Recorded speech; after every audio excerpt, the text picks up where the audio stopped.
ये हमारा एंड्रॉयड से रिलेटेड नेक्स्ट वीडियो है जिसमें हम बात करेंगे लेआउट के बारे में। लेआउट का मतलब है व्यूज ग्रुप के बारे में।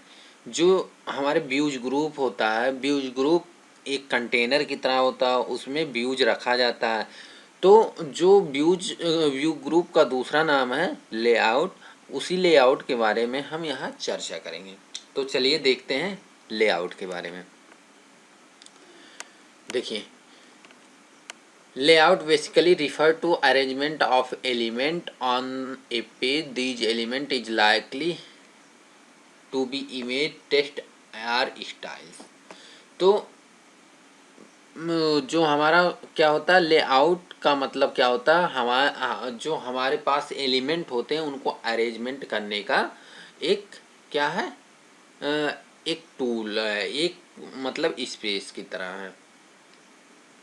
तो हम यहाँ एलिमेंट के तौर पे क्या यूज करते हैं, व्यू का यूज करते हैं। तो जो व्यू होता है उनको एक अरेंज करने के लिए, मतलब एक अच्छे तरीके से अरेंज करने के लिए, स्टाइल में अरेंज करने के लिए, मतलब प्रॉपरली अरेंज करने के लिए जो यूज करते हैं उसको क्या बोलते हैं, लेआउट बोलते हैं। जो हमारा लेआउट होता है वो लीनियर लेआउट होता है, रिलेटिव लेआउट होता है, फ्रेम लेआउट होता है, ग्रिड लेआउट होता है, टेबल लेआउट होता है, और कोऑर्डिनेट सिस्टम से भी लेआउट बना सकते हैं। तो इन सब के बारे में हम इस वीडियो में देख रहे हैं। तो चलिए देखते हैं। सबसे सिंपल जो लेआउट है उसका नाम है लीनियर लेआउट। लीनियर का मतलब जैसे नाम से ही समझ में आ रहा है, लीनियर कि मतलब जो व्यू हम अरेंज करेंगे वो एक लीनियर मैनर में करेंगे, या तो हॉरिजॉन्टल करेंगे या तो वर्टिकल करेंगे। देखिए, linear layout is a view group that aligns all children in a single direction, vertically और हॉरिजॉन्टली। ऑल चिल्ड्रेन यहाँ कहने का मतलब क्या है कि जो हम व्यू यूज कर रहे हैं उनके बारे में बात हो रही है।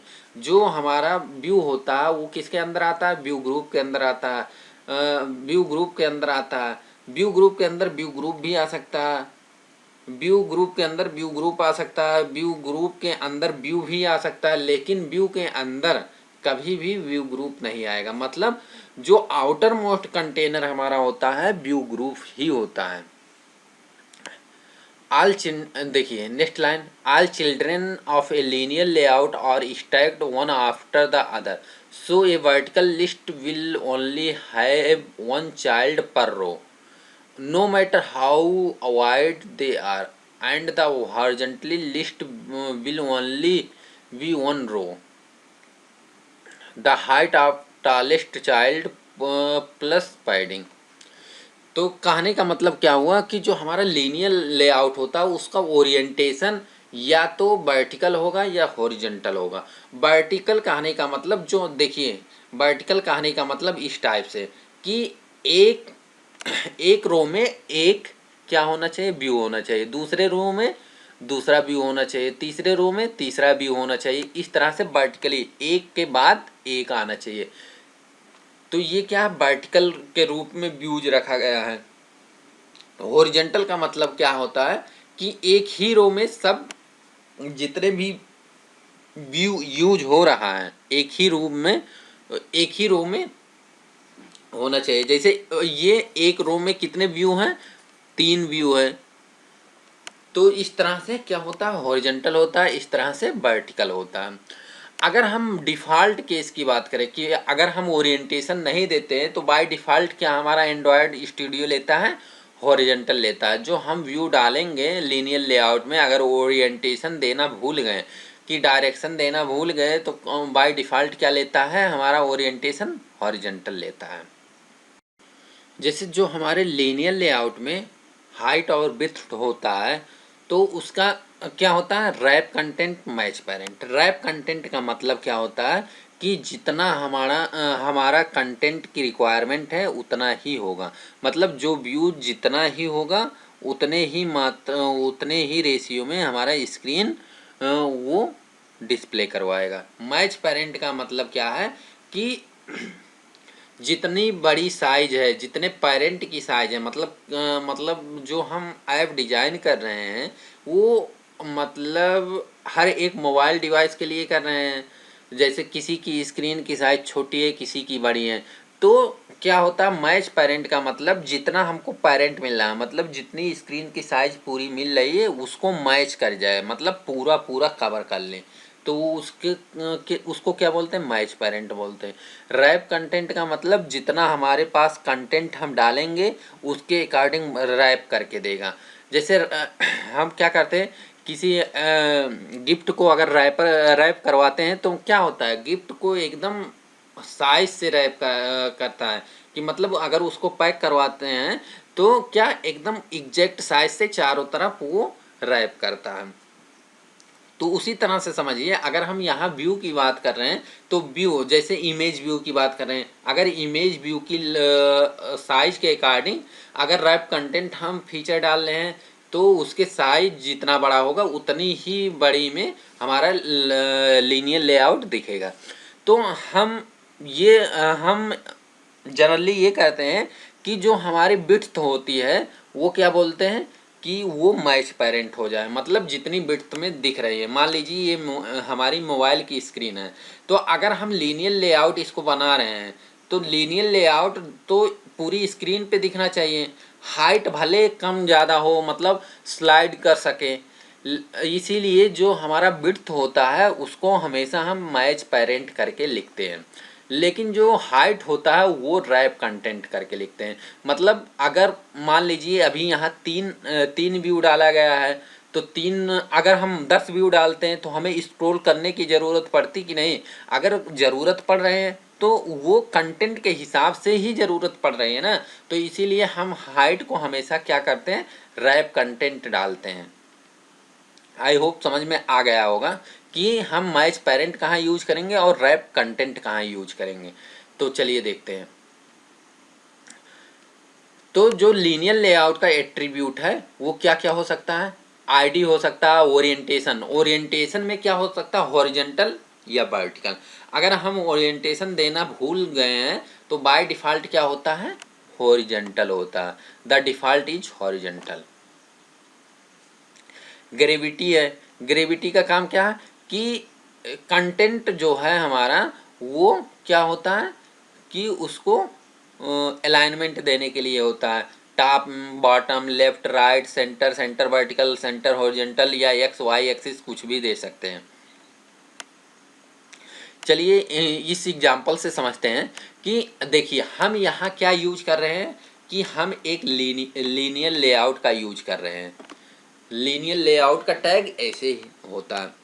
उसके बाद क्या है कि जो हमारा एंड्रॉयड जो हमारा लीनियर लेआउट है वो जो जिस एक्सएमएल पे काम कर रहे हैं उस एक्सएमएल के रिलेटेड ये पूरा रिसोर्स कहाँ से मिला है, इसके बारे में पूरी स्कीमा के बारे में लिखेंगे। इसके बाद जो लीनियर लेआउट है उसकी एट्रीब्यूट क्या है, विड्थ। विड्थ में लिखा है फिल पेरेंट।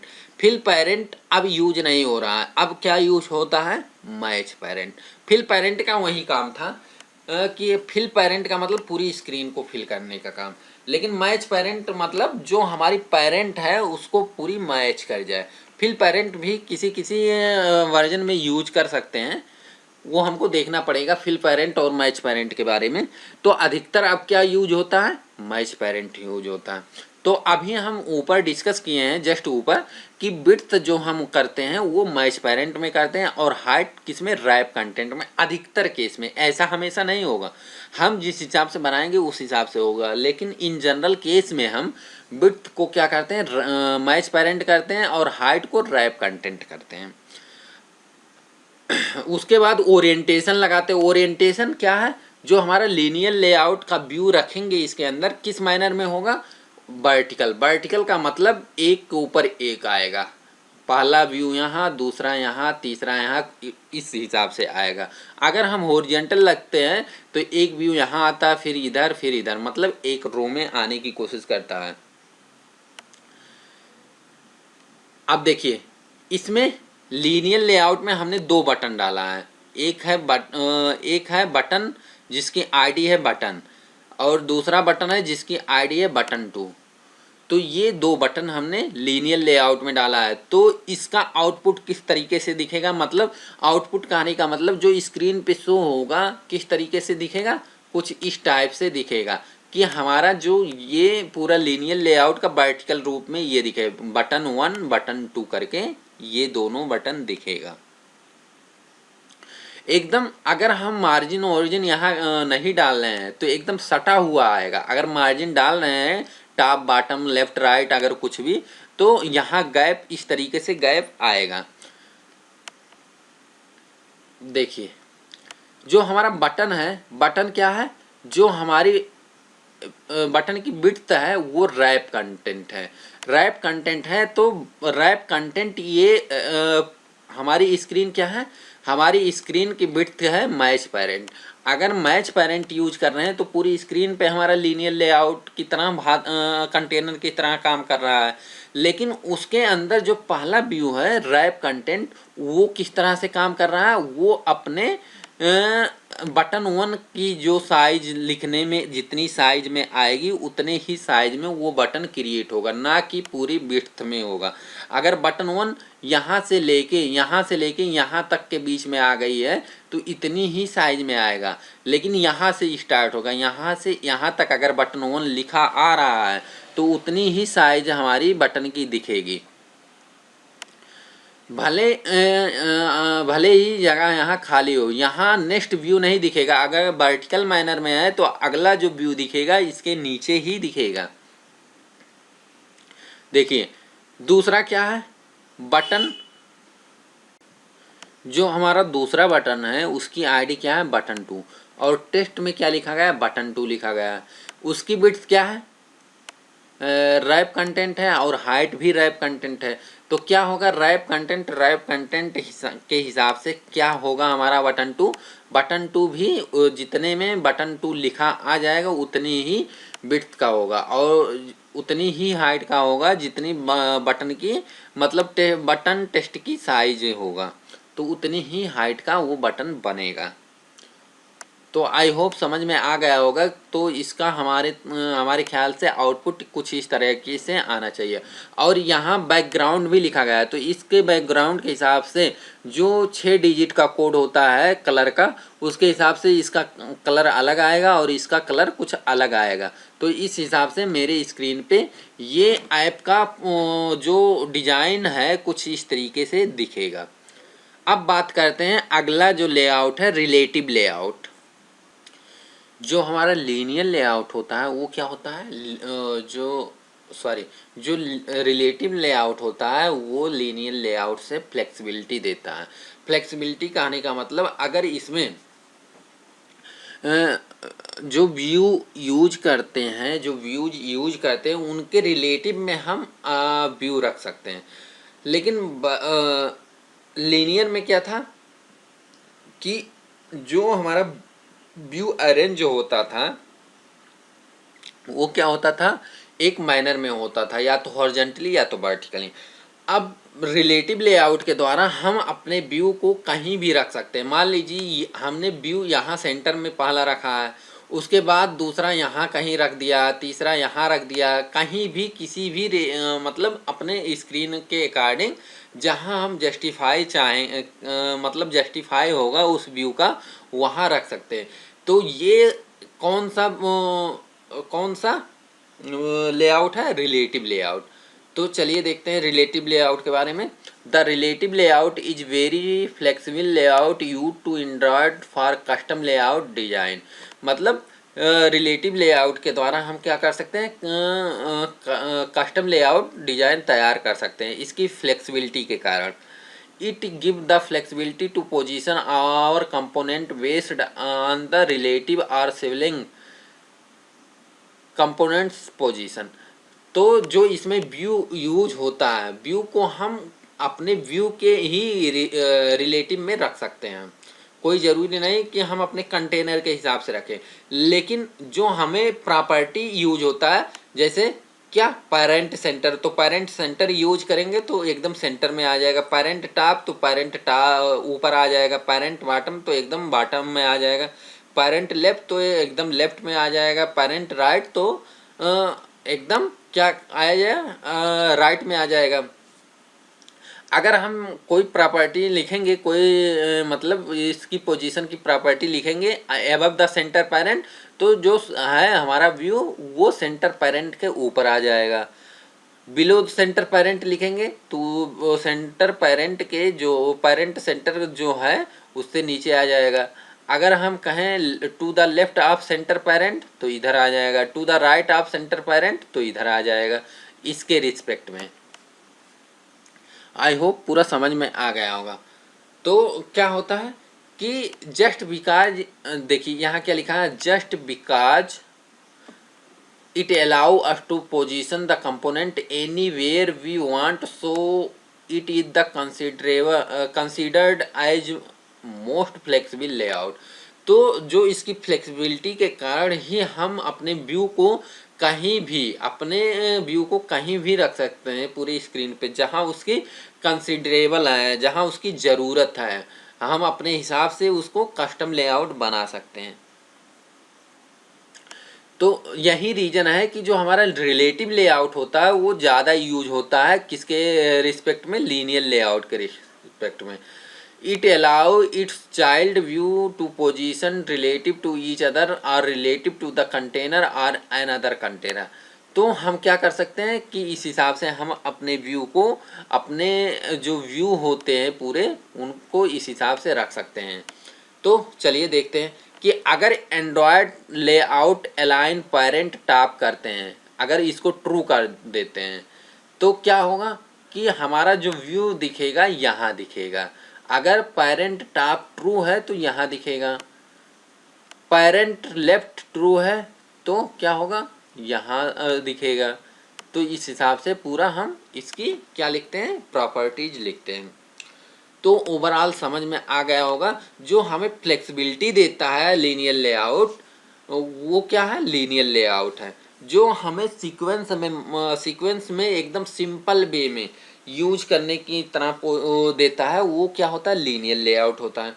तो अगर इन दोनों में हम बेसिक डिफरेंस समझें तो क्या है कि जो रिलेटिव लेआउट है, every element of relative layout arrange itself to the other element और द पेरेंट एलिमेंट। जो जितने भी एलिमेंट आएंगे, जितने भी व्यू आएंगे, वो अपने खुद से कितना दूर पे हो सकते हैं या पेरेंट से कितना दूरी पे हम रख सकते हैं, ये सब रिलेटिव लेआउट में होता है। लीनियर लेआउट में क्या होता है, जैसा कि नाम से ही सजेस्ट है कि ये display in a linear fashion either vertical और हॉरिजॉन्टल। इट रिलेटिव लेआउट में it is helpful while adding view one next to other etc.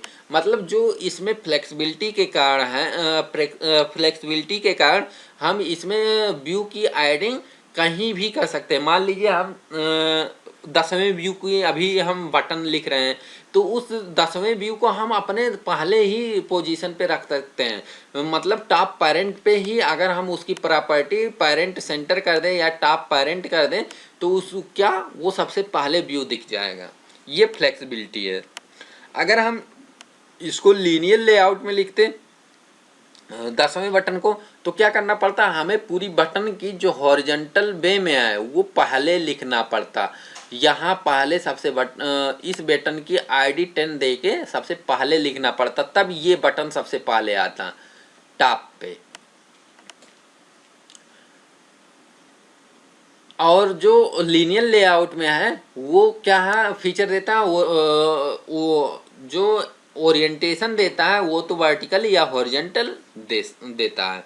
लेकिन लीनियर लेआउट, रिलेटिव लेआउट में ये सब फीचर नहीं है। हम उसके रिलेटिव में ही चाहे जितना, अगर हम रिलेटिव में 10 DP कह दिए कि पेरेंट नोड से या किसी, जैसे मान लीजिए हम बोल दिए कि इस ID से, इस बटन से एबव द बटन 1 कर देंगे तो क्या आ जाएगा कि बटन 2 जो है बटन 1 के ऊपर आ जाएगा।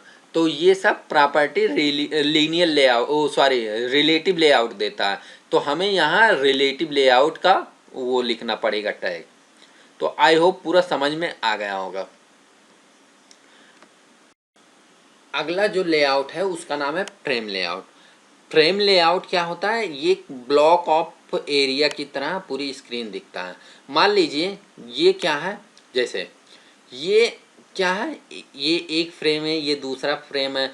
अगर मान लीजिए इस फ्रेम के अंदर हमें स्कोरल चाहिए, मतलब इसमें इतना व्यूज रख दें इस फ्रेम के अंदर कि हमें स्क्रोल करना पड़े, तो क्या करना पड़ेगा, उस फ्रेम की हाइट और विड्थ बढ़ानी पड़ेगी। अगर हाइट और विड्थ नहीं बढ़ाएंगे तो क्या दिखेगा, वो पूरा फ्रेम नहीं दिख पाएगा, फ्रेम के अंदर जितना भी व्यू होगा वो नहीं दिखेगा। तो फ्रेम के अकॉर्डिंग क्या दिखेगा, वो अलग अलग ब्लॉक की तरह यहाँ दिखता है। तो देखिए, चलते हैं देखते हैं क्या लिखा गया है। Frame layout should be use to hold child view because it can be difficult to display single view at a specific area on the screen without overlapping each other. जो हमारा क्या होता है फ्रेम लेआउट, ये अधिकतर हम child view पे use करते हैं, क्यों, क्योंकि अगर चाइल्ड व्यू को अगर हम देखना चाहें, मतलब फ्रेम जो सबसे निचला स्तर वाला व्यू होगा किसी ग्रुप में, तो उस पर अगर हम फ्रेम लेआउट लगाएंगे तभी जो वो फ्रेम लेआउट के कारण वो पूरी एक ब्लॉक के एरिया में की तरह दिखेगा हमारी स्क्रीन पे। अन्यथा अगर हम वैसे ही लगाएंगे तो कुछ स्कोरल टाइप का आ जाएगा, पूरा ब्लॉक नहीं दिखेगा। तो ये फायदा है फ्रेम लेआउट का, जहां हमें पूरा एग्जैक्ट दिखाना है वहां हमें फ्रेम लेआउट का यूज करेंगे। We can add multiple children to frame layout and control their position by assigning gravity of each child using the Android layout gravity attribute। तो हम इसमें मल्टीपल चिल्ड्रेन का भी यूज कर सकते हैं फ्रेम लेआउट के अंदर। तो अगर उसमें कोई पोजीशन को अरेंज करना है तो वो ग्रेविटी एक एट्रीब्यूट होता है, उसके द्वारा हम लेआउट ग्रेविटी के द्वारा हम क्या कर सकते हैं, अरेंज कर सकते हैं। अगर हम देखें कि फ्रेम लेआउट का जो एट्रीब्यूट हो सकता है क्या क्या है, कि दिस आईडी, सबसे पहला एट्रीब्यूट क्या है, आईडी है। ये हर एक व्यू, चाहे लेआउट के बारे में हम बात कर रहे हैं चाहे व्यू के बारे में बात कर रहे हैं, हमेशा हम देखे होंगे सबसे पहला जो मेरा काम होता है जिस एट्रीब्यूट को बताना, क्या है, आईडी है। अगला क्या है, फोरग्राउंड। फोरग्राउंड का मतलब क्या है कि फोरग्राउंड का कलर अगर हम डालना चाहते हैं, मतलब फोरग्राउंड का मतलब बैकग्राउंड हुआ, बैकग्राउंड का अगर हम कलर डालना चाहते हैं तो कलर भी डाल सकते हैं। अगर हमें कोई इमेज डालना है तो उसका भी लिंक हम देके इमेज भी डाल सकते हैं ड्राइवल के द्वारा। तो इस तरह से, जैसे इसमें देखिए, इसमें क्या कलर डाला गया है, इस फ्रेम में क्या डाला गया है, एक फोटो डाला गया है। तो ये फ्रेम लेआउट का डेमो है। हम जो फोरग्राउंड की ग्रेविटी है उसको भी सेट कर सकते हैं, top, centre vertical, fill vertical, centre horizontal, फिर horizontal, centre, left right bottom. इस तरह से हम ग्रेविटी को क्या कर सकते हैं, सेट कर सकते हैं। तो इस तरह से हम फ्रेम लेआउट का यूज करते हैं। अगली बात करते हैं जो हमारे पास कस्टम लेआउट की तरह यूज होता है, क्या, कोऑर्डिनेट लेआउट। कोऑर्डिनेट लेआउट का मतलब जो एग्जैक्ट वैल्यू देंगे कि इतने डीपी हमारी विड्थ होनी चाहिए, इतने इतने डीपी हमारी हाइट होना चाहिए। तो ये क्या है, कोऑर्डिनेट लेआउट की कैटेगरी में आता है। जैसे कोऑर्डिनेट में हमेशा हम बात करते होंगे डीपी और एसपी के बारे में, हमेशा देखे होंगे अगर कोई हमें डिस्टेंस लेना है तो हम डीपी का यूज करते हैं, पिक्सल का यूज नहीं करते हैं। क्यों नहीं करते हैं, कि क्योंकि पिक्सल क्या है कि अगर हमारे पास बड़ी स्क्रीन आ जाएगी तो उसके हिसाब से क्या, धुंधला दिखाई देने लगेगा। अगर छोटी स्क्रीन होगी तो कुछ अच्छा दिखाई देने लगेगा। तो इसीलिए हम क्या यूज करते हैं, डीपी का यूज करते हैं। डीपी का फुल फॉर्म क्या है, डेंसिटी इंडिपेंडेंट पिक्सल है, जिसको डीपी भी बोलते हैं या डिप भी बोलते हैं। अधिकतर इस समय डीपी का यूज होता है, ना कि डिप का। दोनों का मतलब सेम है, चाहे तो डिप भी यूज करें या डीपी, दोनों का मतलब सेम है। डीपी क्या होता है? डीपी होता है कि 160 डीपीआई स्क्रीन पे एक डीपी का मतलब एक पिक्सल होता है। समझ में आया कि जो इसमें पिक्सल वाला है वो इंडिपेंडेंट है। चाहे हम बड़ी स्क्रीन पे बात करें तो उतनी ही डीपी के अकॉर्डिंग उतने ही डीपी के अकॉर्डिंग हमारे पिक्सल में चेंज हो जाएगा। अगर हम छोटी स्क्रीन पे बात करें तो उसके हिसाब से हमारा व्यू अच्छा दिखेगा। तो जो जो क्राइटेरिया है, जो यूनिट है डीपी का, वो क्या है? 160 डीपी स्क्रीन पे एक डीपी एक पिक्सल के बराबर होता है। अगर हम बात करें अगला जो यूनिट है एसपी, एसपी का मतलब होता है स्केल इंडिपेंडेंट पिक्सल, जिसको एसपी या एसआईपी भी बोल सकते हैं, सिप।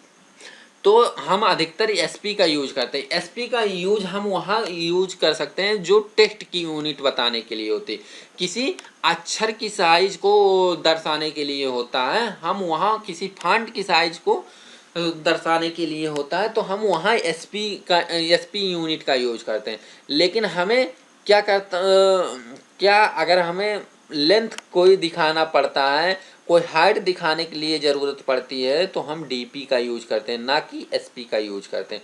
तो इन तीनों में बेसिक डिफरेंस पता हो गया होगा, पिक्सल, डीपी और एसपी में।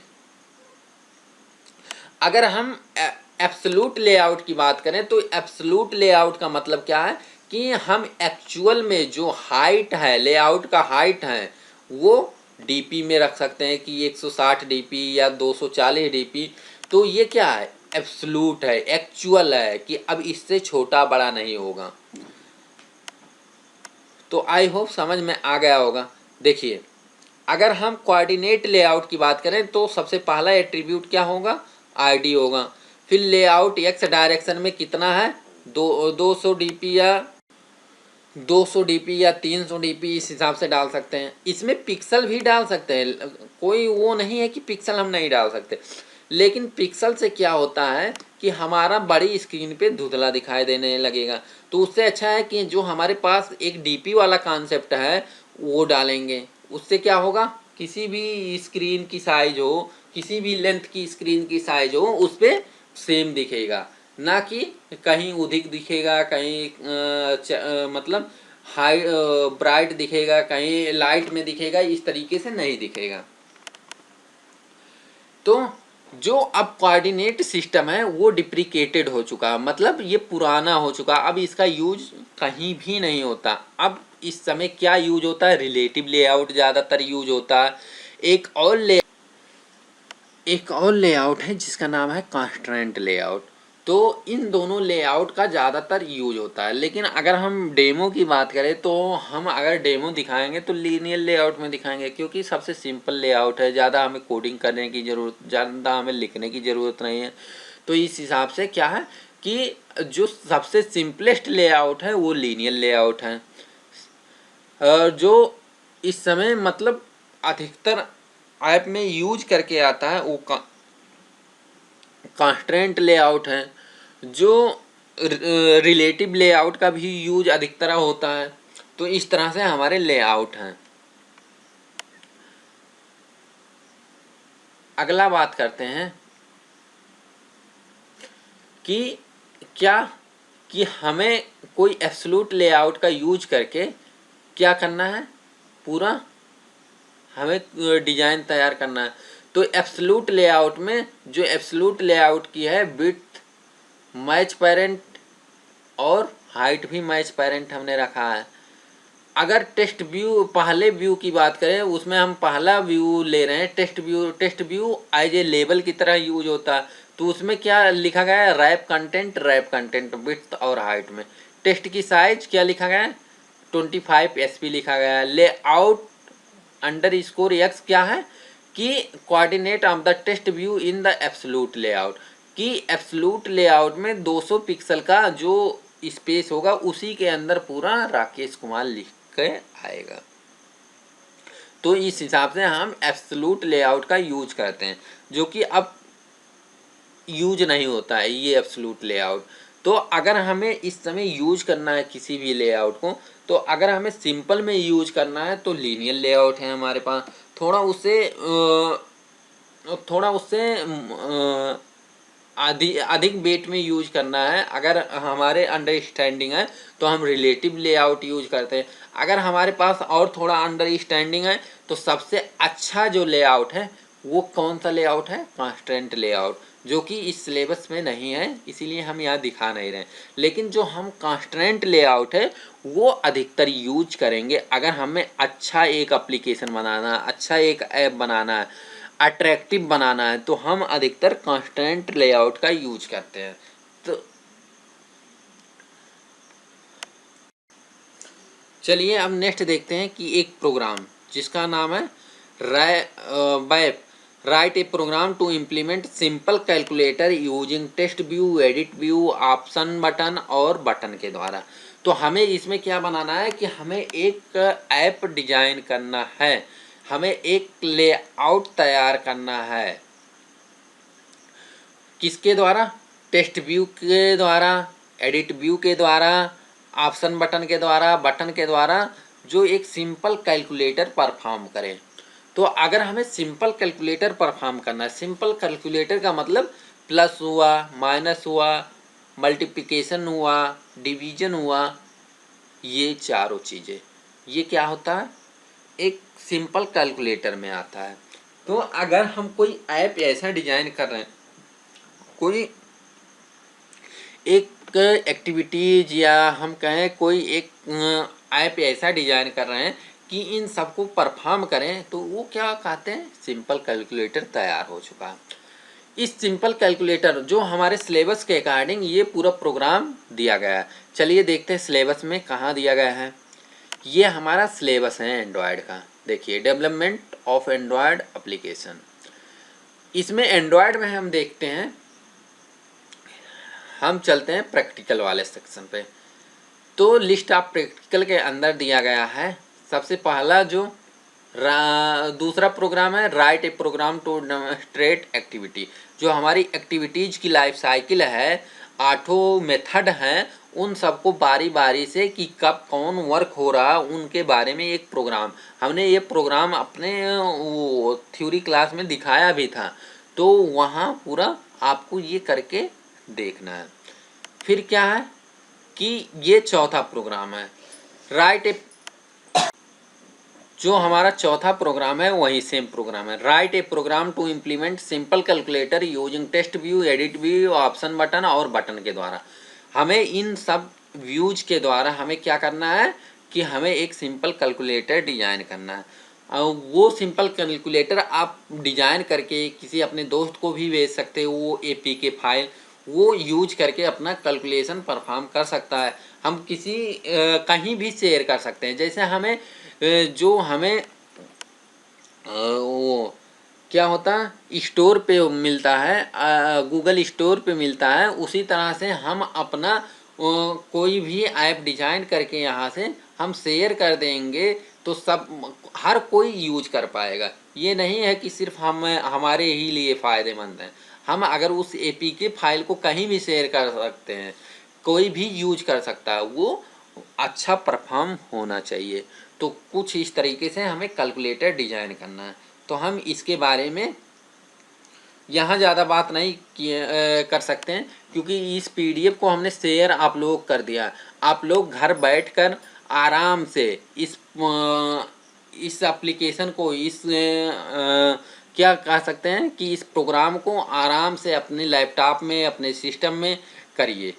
एंड्रॉयड स्टूडियो डाल के ये प्रैक्टिकल अपने आप करके देखिए कि कैसा लग रहा है हमारा ऐप। तो इसी पे वीडियो की समाप्ति करते हैं। वीडियो को समाप्त करने से पहले हम ये पूछ लेते हैं कि जो हमारा हम कह रहे हैं कि इससे क्या बनेगा, बिल्ड होके एक एपीके फाइल बनेगा। तो एपीके का फुल फॉर्म क्या होता है? डॉट एपीके फाइल बनेगी। डॉट एपीके का मतलब ये क्या है कि एक एप्लीकेशन फाइल है। तो एपीके का फुल फॉर्म क्या होता है, आप लोगों को कमेंट सेक्शन में इसका आंसर करना है और इस वीडियो को ज़्यादा से ज़्यादा मात्रा में शेयर करिए ताकि अदर कॉलेज के भी बच्चे जहां क्लास नहीं चल रही है वहां तक पहुंचें, उनको बेनिफिट हो सके। तो वीडियो देखने के लिए थैंक यू।